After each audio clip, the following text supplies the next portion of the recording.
Hello everyone, welcome to our channel morning star. आज है 27 दिसंबर और हम लोग फूल पत्ती वाली क्लास का रिवीजन करेंगे। आज की क्लास में हम लोग 10 महत्वपूर्ण प्रश्नों का रिवीजन करेंगे। इसके साथ में ही लल्लन टॉप बातें, जिसमें हम लोग स्टैटिक जीके के क्वेश्चन करेंगे। तो आप लोग वीडियो क्लास तक बने रहिए और आप लोग इसकी PDF हमारे टेलीग्राम चैनल से डाउनलोड कर सकते हैं, जिसका लिंक आप लोगों को वीडियो के डिस्क्रिप्शन में मिल जाएगा। तो देरी न करते हुए शुरू करते हैं। आज का पहला प्रश्न है, फोर्ब्स की सबसे अधिक भुगतान पाने वाली महिला एथलीट की सूची 2023 में शामिल एकमात्र भारतीय एथलीट कौन है? तो फोर्ब्स की जो महिला एथलीट की सूची जारी हुई है, उसमें एकमात्र भारतीय एथलीट हैं जो सबसे अधिक जिन्हें जो है भुगतान किया जाता है, वो है PV सिंधु। ठीक, कौन है? PV सिंधु हैं और ये बैडमिंटन खेल से संबंधित हैं और ये 16वें स्थान पे हैं, तो ये भी याद रखेंगे। आदित्य अशोक, ये किस खेल से संबंधित हैं? तो ये जो है गोल्फ खेल से संबंधित हैं और इन्होंने राइडर कप जो है जीता है, तो याद रखेंगे। और जो गोल्फ से संबंधित कप होता है तो वो होता है राइडर कप। ओलंपिक में 2 पदक जीतने वाली एकमात्र भारतीय खिलाड़ी कौन है? तो वो है PV सिंधु। ठीक है, तो याद रखेंगे ओलंपिक में 2 मेडल जो जीतने वाली एकमात्र भारतीय खिलाड़ी बनी है वो PV सिंधु हैं। ईगा स्विएटेक, इन्हीं की जो है पहली रैंक है। ठीक है, और ये जो है पोलैंड की प्लेयर हैं और ये टेनिस खेलती हैं। ठीक है, तो याद रखेंगे। और ये जो है टेनिस में इनका जो है महिला में पहली रैंक है। WTA player of the year का जो अवार्ड है वो किसे प्राप्त हुआ है? तो वे जो फ्रेंच ओपन विजेता हैं वो कौन है? ईगा स्विएटेक हैं। उन्हें जो है WTA player of the year का अवार्ड से सम्मानित किया गया है। नेक्स्ट क्वेश्चन देखते हैं। हाल ही में त्रिपुरा शहरी और पर्यटन विकास परियोजना के लिए $100 मिलियन का ऋण समझौता किसके साथ हुआ है? तो त्रिपुरा शहरी पर्यटन विकास परियोजना के लिए जो $100 मिलियन का ऋण समझौता हुआ है वो ADB के साथ में हुआ। ADB यानी एशियाई डेवलपमेंट बैंक। ठीक है, एशियाई विकास बैंक के साथ में ये ऋण समझौता हुआ है। और जो एशियाई विकास बैंक है, इसकी स्थापना 1966 में होती है। इसमें वर्तमान में 68 सदस्य हैं और इसका जो हेडक्वार्टर है ADB का वो है मनीला, फिलीपींस में। ठीक है, तो याद रखेंगे। WTO यानी वर्ल्ड ट्रेड ऑर्गेनाइजेशन, इसकी जो स्थापना होती है वो 1 जनवरी 1995 को इसकी स्थापना होती है। हेडक्वार्टर है जिनेवा, स्विट्जरलैंड में। और वर्तमान में जो WTO के हेड हैं वो हैं नागोजी ओकोंजा इवेला।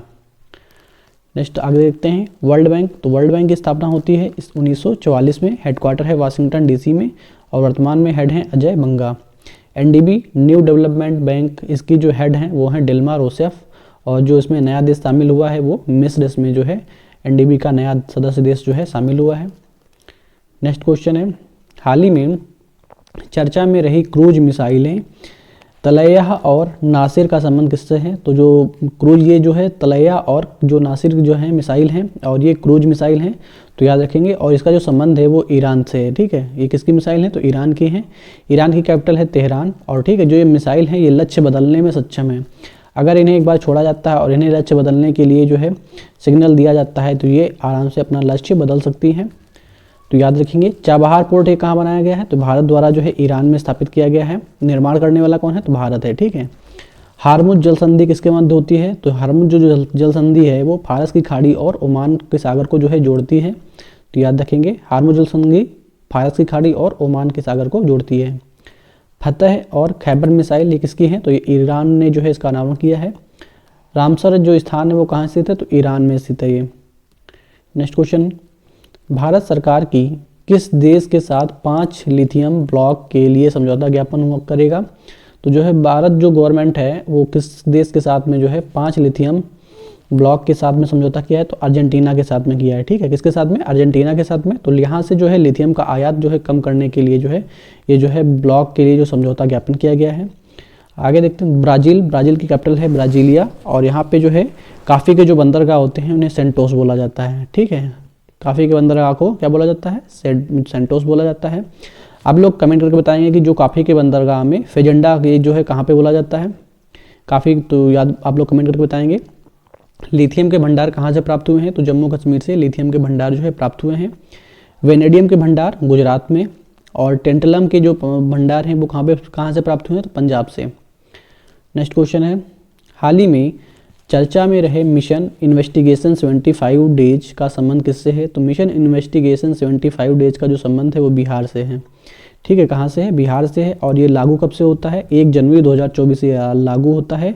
और ये क्यों लागू किया गया? आपराधिक न्याय प्रक्रिया को तेज करने के लिए। ठीक है, आपराधिक न्याय प्रक्रिया को तेज करने के लिए जो है ये लागू किया गया है। जनसंख्या की दृष्टि से बिहार का जो स्थान है वो कौन से स्थान पे है, तो वो है तीसरे स्थान पे। पहले स्थान पे है यूपी और दूसरे स्थान पे है महाराष्ट्र और तीसरे स्थान पे हो गया बिहार। बौद्ध संगीति, तो बौद्ध संगीति का जो आयोजन होता है वो कहाँ कहाँ होता है, तो राजगृह, वैशाली, पाटलिपुत्र और कुंडलवन। ठीक है, पहली जो बौद्ध संगीति होती है वो राजगृह में, दूसरी वैशाली में और तीसरी होती है पाटलिपुत्र और चौथी होती है कुंडलवन में। इसकी ट्रिक है रवा पका। ठीक है, राजगृह, वैशाली, पाटलिपुत्र और कुंडलवन। विक्रमशिला विश्वविद्यालय कहाँ स्थित है, तो ये भागलपुर में स्थित है। ओदंतपुरी विश्वविद्यालय ये कहाँ पे स्थित है, तो ये बिहार शरीफ में स्थित है। स्थापना इसकी कौन करता है, तो गोपाल जो है इसकी स्थापना करते हैं। और नालंदा विश्वविद्यालय की स्थापना जो है कुमारगुप्त के द्वारा जो है नालंदा विश्वविद्यालय की जो है स्थापना की जाती है। नेक्स्ट क्वेश्चन है, हाल ही में बॉम्बे स्टॉक एक्सचेंज का अगला चेयरमैन किसे नियुक्त किया गया है, तो BSE यानी बॉम्बे स्टॉक एक्सचेंज का जो नया चेयरमैन है वो जो है प्रमोद अग्रवाल जी को नियुक्त किया गया है। ये जो है प्रमोद अग्रवाल हैं जो वो कोल इंडिया के जो है पूर्व अध्यक्ष भी रह चुके हैं। और जो इसकी जो स्थापना होती है 1875 में इसकी BSE की स्थापना होती है। हेडक्वार्टर इसका दलाल स्ट्रीट मुंबई में इसका हेडक्वार्टर है। मुख्य चुनाव आयुक्त कौन बनाए गए हैं, तो हीरालाल समारिया जो है वर्तमान में हीरालाल समारिया जो है मुख्य चुनाव आयुक्त हैं। कैबिनेट सचिव कौन है, तो वो है राजीव गाबा। सेबी की स्थापना कब होती है, तो जो सेबी की स्थापना होती है वो 1988 में सेबी की स्थापना होती है और पहली महिला हेड इसकी माधवीपुरी बुच बनती हैं। यूट्यूब के नए CEO वो हैं नील मोहन। देश की पहली AI सिटी कहाँ विकसित की जाएगी, तो देश की पहली AI सिटी जो है लखनऊ में विकसित की जाएगी। नोडल एजेंसी कौन सी होगी, तो यूपी इलेक्ट्रॉनिक कॉरपोरेशन लिमिटेड जो है इसकी नोडल एजेंसी होने वाली है। सौर सिटी, तो ये जो है सांची मध्य प्रदेश को बोला जाता है। देश की पहला यूनिटी मॉल उज्जैन मध्य प्रदेश में स्थापित किया गया है। बगीचों का शहर जो है बेंगलुरु। और सिलिकॉन वैली किसे बोला जाता है, तो बेंगलुरु को ही सिलिकॉन वैली के नाम से जानते हैं। पंचमहल उत्तर प्रदेश में स्थित है फतेहपुर सीकरी में। पीतल नगरी मुरादाबाद को बोला जाता है। नेक्स्ट क्वेश्चन है, प्रतिवर्ष वीर बाल दिवस कब मनाया जाता है, तो वीर बाल दिवस जो है 26 दिसंबर को मनाया जाता है। 25 दिसंबर को क्या मनाया जाता है, तो सुशासन दिवस मनाया जाता है अटल बिहारी वाजपेयी जी के जन्म दिवस पे, तो ये भी याद रखेंगे। और जो ये वीर बाल दिवस है इसकी शुरुआत कब से होती है, तो इसकी जो शुरुआत होती है वो 2022 से इसकी शुरुआत होती है और ये 2022 में पहली बार मनाया जाता है। सुशासन दिवस 25 दिसंबर। राष्ट्रीय उपभोक्ता दिवस 24 दिसंबर को मनाया जाता है। खालसा पंथ की स्थापना होती है 1699 में। प्रथम सिखों के जो गुरु थे वो कौन थे, तो गुरु नानक देव। गुरुमुखी लिपि का विकास करने वाले जो वो गुरु थे वो कौन थे, गुरु अंगद देव। हिंद की चादर गुरु किन्हें बोला जाता है, तो हिंद की चादर को गुरु तेग बहादुर जी को बोला जाता है और ये सिखों के 9वें गुरु थे। आदि ग्रंथ की रचना किसने की थी, तो गुरु अर्जुन देव ने आदि ग्रंथ की जो है रचना की थी, तो ये भी याद रखेंगे। नेक्स्ट क्वेश्चन देखते हैं, हाल ही में 28वां सिंधी सम्मेलन का आयोजन कहाँ हुआ है, तो 28वां जो सिंधी सम्मेलन है इसका आयोजन जो है दुबई में हुआ है। ठीक है, कहाँ हुआ है, दुबई में हुआ है। और कौन से क्रम के हैं, तो ये 28वें क्रम के हैं। और इसका आयोजन क्यों किया गया है, सिंधी भाषा के संरक्षण के लिए जो है इसका आयोजन किया गया है। 21वां संविधान संशोधन द्वारा कौन सी भाषा जोड़ी गई संविधान में, तो जो है 15वीं भाषा इसमें जोड़ी गई है सिंधी। ठीक है, 1967 में जो है ये भाषा जोड़ी जाती है सिंधी। 71वां संविधान संशोधन द्वारा कौन सी भाषाएं जोड़ी जाती हैं, तो 71वां संविधान संशोधन 1992 में नेपाली, मणिपुरी, कोंकणी जो है 3 भाषाएं जोड़ी जाती हैं। नमक, ठीक है, नमक, नेपाली, मणिपुरी और कोंकणी। 92वां संविधान संशोधन द्वारा जो है 92वां संविधान संशोधन 2003 में होता है और बोडो, डोंगरी, मैथिली, संताली जो है इसमें 4 भाषाएं जोड़ी जाती हैं। नेक्स्ट क्वेश्चन है, 100 फुट ऊंची रफ़ी मीनार कहाँ स्थापित की जाएगी, तो 100 फुट ऊंची रफ़ी मीनार जो है पंजाब में स्थापित की जाएगी। पंजाब के जिला अमृतसर में। गांव कौन सा है, तो कोहला सुल्तान जो है ये यहाँ पे जो है स्थापित की जाएगी और ये अमृतसर में पड़ता है। भारत के बाहर स्टैचू ऑफ इक्वलिटी वो कहाँ स्थापित किया गया है, तो अमेरिका में स्थापित किया गया है। और जो स्टैचू ऑफ इक्वलिटी है वो भीमराव अंबेडकर जी की प्रतिमा जो है बनाई गई है, कहाँ पे, अमेरिका में। स्टैचू ऑफ ट्रस्ट ये राजस्थान में बनाया गया है। स्टैचू ऑफ वननेस ये मध्य प्रदेश में स्थापित किया गया है और स्टैचू ऑफ प्रॉस्पेरिटी ये बेंगलुरु में कैंपगोड़ा की में जो है प्रतिमा में बनाई गई है। नेक्स्ट क्वेश्चन है, भारतीय नौसेना के विस्फोटक आयुध रोधी दल ने व्यावसायिक जहाज MV KM प्लूटो का जो है निरीक्षण किया है। तो याद रखेंगे इंडियन नेवी ने विस्फोटक जो आयुध रोधी दल है, जो व्यवसायिक जहाज MV-KM प्लूटो जो है, इसका भी निरीक्षण किया गया है हाल ही में, तो याद रखेंगे। अभी हम लोग प्रीवियस डे का रिवीजन करेंगे, तो आप लोग वीडियो क्लास बने रहिए। पहला क्वेश्चन हम लोगों का, हाल ही में ओपेक संगठन की सदस्यता की त्याग किसने किया है? तो अंगोला ने जो है ओपेक संगठन की सदस्यता को त्याग किया है। अंगोला की कैपिटल है लुआंडे और ये अफ्रीका महाद्वीप का दूसरा सबसे बड़ा तेल उत्पादक देश है, ठीक है, तो ये भी याद रखेंगे। और ओपेक की स्थापना 1960 में बागदाद इराक में इसकी स्थापना होती है। हेडक्वार्टर है वियना ऑस्ट्रिया में और इसमें 13 देश शामिल हैं। नेक्स्ट क्वेश्चन है, हाल ही में चर्चा में रहे ग्रेट अरब माइंड्स अवार्ड किसने प्रदान किया है? तो ग्रेट अरब माइंड्स अवार्ड है, ये जो है इसे अरब का नोबेल पुरस्कार बोला जाता है और ये जो है सऊदी अरब में इसे प्रदान किया गया है, तो याद करेंगे। और ये प्राप्तकर्ता कौन है? तो जो प्रोफेसर वासनी लॉड्रेज हैं अल्जीरिया के साहित्यिक क्षेत्र में जो है इन्हें ये पुरस्कार जो है प्रदान किया गया है।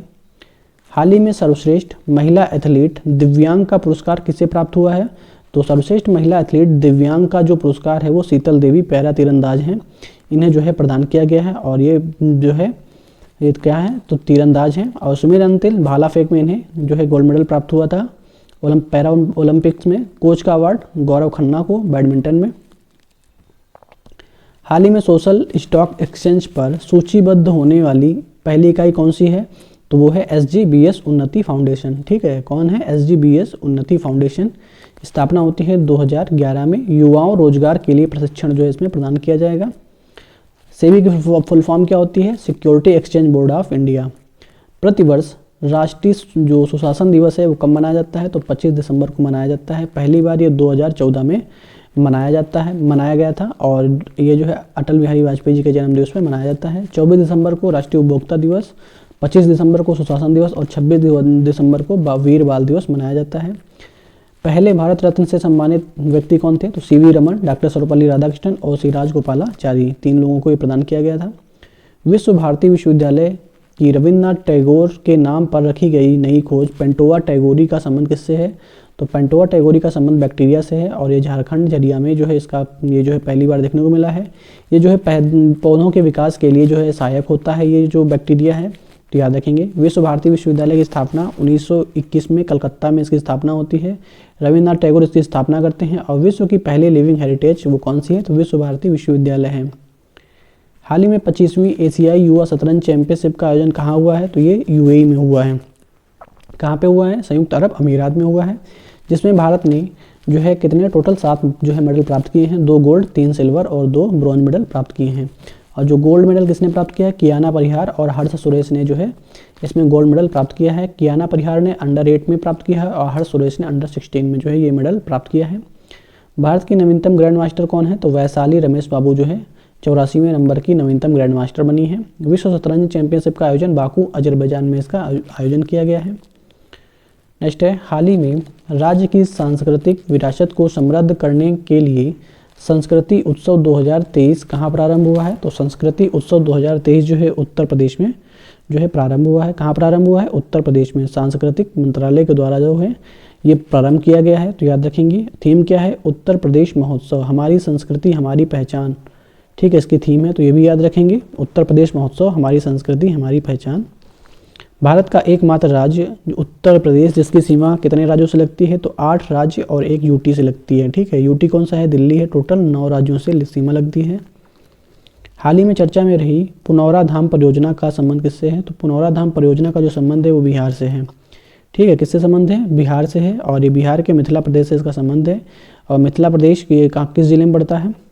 मिथिला प्रदेश जो है सीतामढ़ी में पड़ता है, ठीक है, तो याद रखेंगे। हर्यक वंश का संस्थापक बिंबिसार है, जिसने 52 साल तक राज किया है। दूसरी बौद्ध संगीति कहाँ पे होती है बिहार में? तो वैशाली में जो है इसका जो है आयोजन होता है। बिहार का एकमात्र राष्ट्रीय उद्यान वो है Valmiki national park. Next question है, हाल ही में केंद्र सरकार ने नौकरियों में आरक्षण से किसे बाहर करने की घोषणा की है? तो नौकरियों से आरक्षण से बाहर करने की जो घोषणा की है जिनमें ये रोग होंगे थैलेसीमिया, सिकल सेल एनीमिया और हीमोफीलिया, ठीक है। ये जो है 3 लोग अगर होंगे तो जो है उसे नौकरियों में आरक्षण से बाहर करने की घोषणा की है। और जो ये थैलेसीमिया और सिकल सेल एनीमिया है इसमें जो है RBC का सही से निर्माण नहीं हो पाता है, तो याद रखेंगे। और हीमोफीलिया को शाही रोग के नाम से जानते हैं। मलेरिया में प्रभावित अंग जो क्या होता है? तो RBC होता है। नाइट ब्लाइंडनेस रोग ये किससे संबंधित है? तो रतौंधी से। विटामिन ए की कमी से जो है ये रोग होता है। नाम क्या है? Retinol. BBC sports personality of the year जो 2023 वो कौन बनी है? तो मैरी इयरअप्स जो है बनी है। ठीक है, कौन बना है? मैरी इयरअप्स। तो याद रखेंगे। आई होप आप लोगों को वीडियो पसंद आया होगा। वीडियो पसंद आया हो तो वीडियो को लाइक करें और चैनल को सब्सक्राइब करें और वीडियो को ज़्यादा से ज़्यादा शेयर करें। Okay, thank you guys.